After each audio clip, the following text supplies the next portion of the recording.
Barangay Ginebra 100% nakaready na para sa laban nila versus Token Tex Tropang Giga at Ronde Hollis Jefferson. Pahihirapan talaga ng gusto ng Barangay Ginebra. At dito pa tayo sa isa pa nating balita. Scotty Thompson talagang proud na proud sa kanyang mga kakampi. Pero bago mga balitang yan, paki-like and subscribe Ronda Toda para updated po kayo sa aking sports balita. All set, nakaready na ang Barangay Ginebra sa laban nila versus Token Tex sa kanilang best of 7 series ng PBA Governors Cup. Almost a week din ang pagpapractice na ginawa nila para sa laban nila sa linggo. Talagang kaabang-abang ang labanan ng Justin Brownlee at Ronde Hollis Jefferson. Bagamat NBA veteran si Ronde Hollis Jefferson, ay may tuturing naman si Justin Noype Brownlee na Philippine hero. Talagang dinala ni Justin Noype Brownlee ang laruan ng Philippine basketball sa buong mundo at kinilala ang Philippines sa larangan ng basketball. Kaabang-abang mga matchup ng Barangay Ginebra at TNT Tropang Giga. Sa point guard position, magtatapat si RJ Abarientos at Jason Castro. Sa isang interview kay Jason Castro, talagang excited siya na makalaban at makalaro si RJ Abarientos. Dahil nga batang player at magaling pumasa. Talagang masusubukan ang galing ni RJ Abarientos sa pagtatapat nila ni Jason Castro. Andyan din si Ray ng Batak. Talagang napakaganda nilalaro ni Ray ng Batak sa TNT Tropang Giga.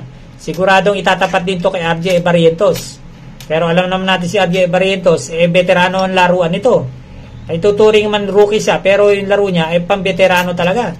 Kaya nga tuwan-tuwa si Scotty Thompson sa kanya. Proud na proud si Scotty Thompson at naging kampi niya si RJ Barrientos. Sa isang interview kay Scotty Thompson, talagang pinapurihan niya si RJ Barrientos. Talagang veterano daw maglaro. And then naman, talagang napakalaking pasalamat ni Scotty Thompson at napasok sa kanila si Stephen Holt. Napakalaking role ang ginagampanan ni Stephen Holt sa Barangay Ginebra. Dahil import stopper to. Talagang ito sigurado itatapat kay RHJ. Sigurado pahihirapan ni Stephen Holt si RHJ. Nakita man na natin yung mga laruan ni Stephen Holt. Yung quarterfinals, semifinals, talagang import stopper talaga to. Lahat ng pinagagawa sa kanya ni Coach Tim Con, talagang wala siyang reklamo. Talagang binibigay niya yung buong best niya. Yan ang maganda sa pagiging player. Kaya napakaswerte ng Barangay Ginebra at nakuha nila si Stephen Holt. Bagamat hindi naglalaro si Jamie Malonzo, Stephen Holt ang gumanap ng kanyang papel. Talagang napaka-professional ni Stephen Holt. Talagang maglalaban si Justin Noype Brownlee at si Ronde Hollis Jefferson. Nakailang beses na naglaban to. Mapa-international at saka sa PBA. Nakaralaban nila sa Jordan. Talagang tinalo ng Philippines sa Jordan. Pero ngayon, sa PBA naman ulit sila magtatapat. At pangalawang beses na sila magtatapat sa finals. Nung nakarang pagtatapat nila ng TNT Tropang Giga, ay talagang na-upset ang Barangay Ginebra at tinalo sila ng TNT.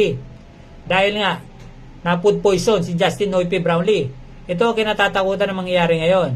Kaya, siguradong 100% na preparation ang ginagawa ni Justin Noype Brownlee.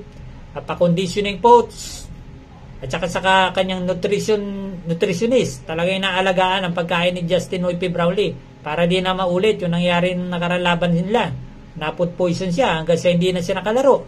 At ang masaklap nito, tinalo ng TNT Tropang Giga ang Barangay Ginebra. Guard position naman, talagang mapapalaban ng gusto si Scotty Thompson. Talagang buwis buhay na naman ang papakita ni Scotty Thompson.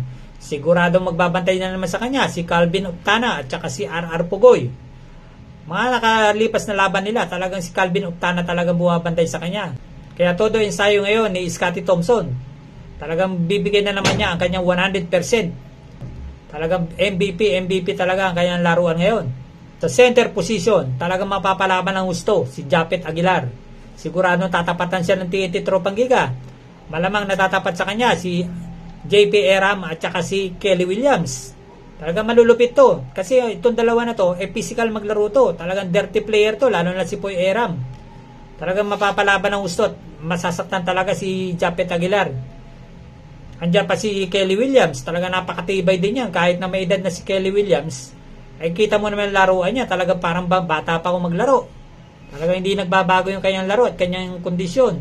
Kaya mapapalaban ng gusto si Japet Aguilar. Kaya nga lang, ang problema ngayon ng Barangay Ginebra ay na-injured pa ang kanilang kakampi na si Jody Vance.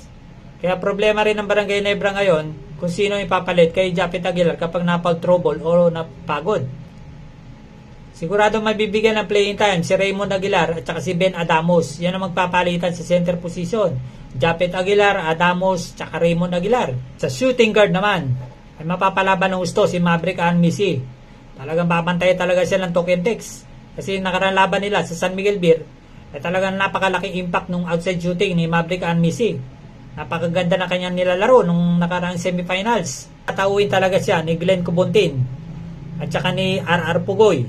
Yan ang mga siguradong tatao kay Maverick Anmisi. Kaya talagang napakalaki adjustment din ginagawa ng Barangay Ginebra para makapag-create ng shot si Maverick Anmisi. Kaya sa mga PBA fans, suporta natin ang Barangay Ginebra at TNT Tropang Giga sa kanilang Best of 7 Series PBA Governors Cup. Magsisimula sa linggo. Kaya mabuhay ang PBA. Mabuhay din ang iyong lingkod, Ronda Toda.